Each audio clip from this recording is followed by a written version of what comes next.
tradisional khas Indonesia yang terbuat dari fermentasi udang rebon atau kadang-kadang ikan kecil yang kemudian ditumbuk halus dan berbentuk blok atau pasta.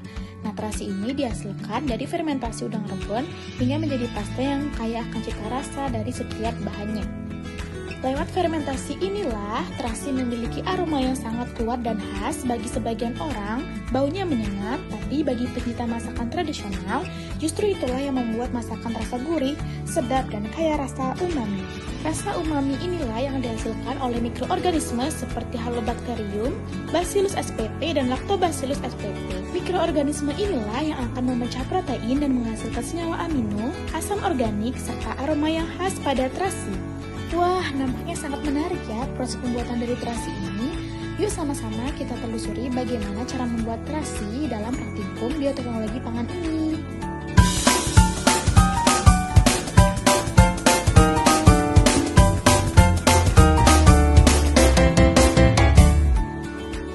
Langkah pertama yang dilakukan yaitu penyiapan bahan, ada udang segar dan juga garam.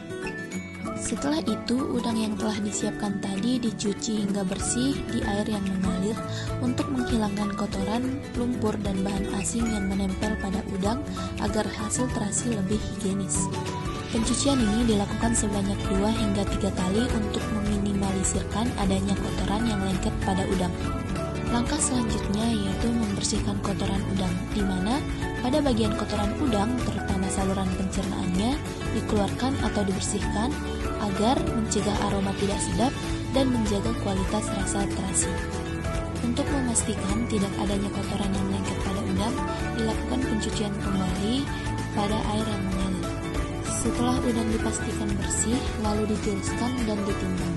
Penimbangan berat basah udang ini berfungsi untuk menentukan takaran garam yang akan digunakan sehingga proses fermentasi berjalan dengan optimal. Langkah selanjutnya yaitu meniriskan udang, di mana udang dimasukkan ke dalam wadah berlubang agar airnya dapat tiris dengan baik.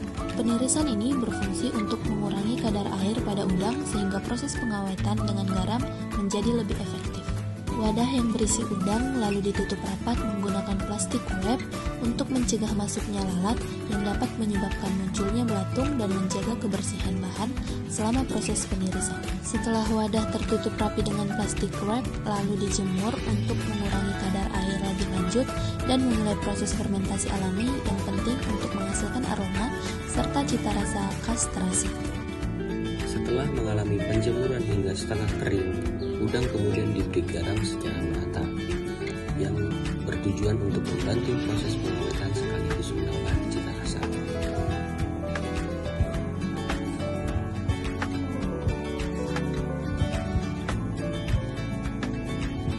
Kemudian, udang dibentuk menjadi pipi agar mempermudah proses pengeringan lanjutan.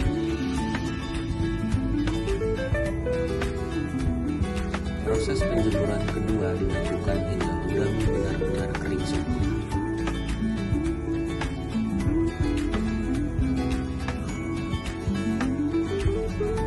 Setelah kering sempurna, udang ditumbuk untuk mendapatkan tekstur yang halus. Selanjutnya, terasi yang telah mencapai tingkat kekeringan dan fermentasi yang diinginkan kemudian dicetak sesuai bentuk yang diinginkan, seperti kotak ataupun balok. Nah, bisa juga menggunakan cetakan khusus agar hasilnya lebih rapi dan mudah dikemas. Setelah itu, terasi siap untuk digunakan.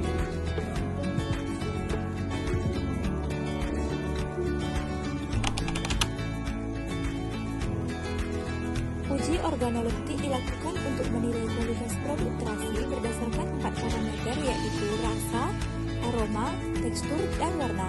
Penilaian ini dilakukan oleh 5 panelis dengan 7 kriteria.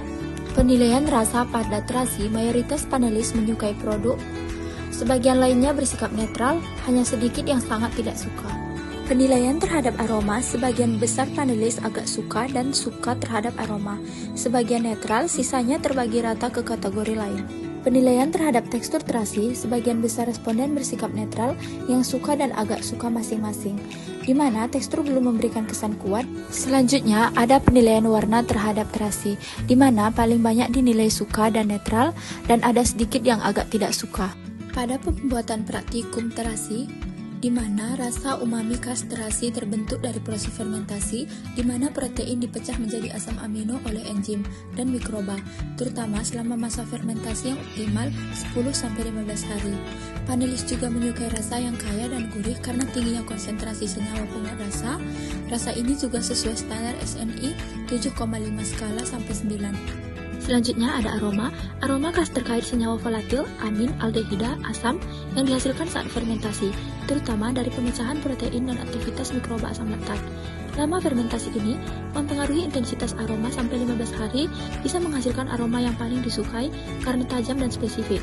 Sedangkan aroma terlalu tajam bisa menimbulkan ketidaknyamanan panelis saat menilai aroma. Selanjutnya ada tekstur, di mana panelis cenderung menyukai terasi yang padat, basah, dan kompak, bukan yang terlalu keras atau kering. Tekstur seperti ini diperoleh saat kandungan air dan kadar garam dikontrol, serta proses penghalusan cukup baik.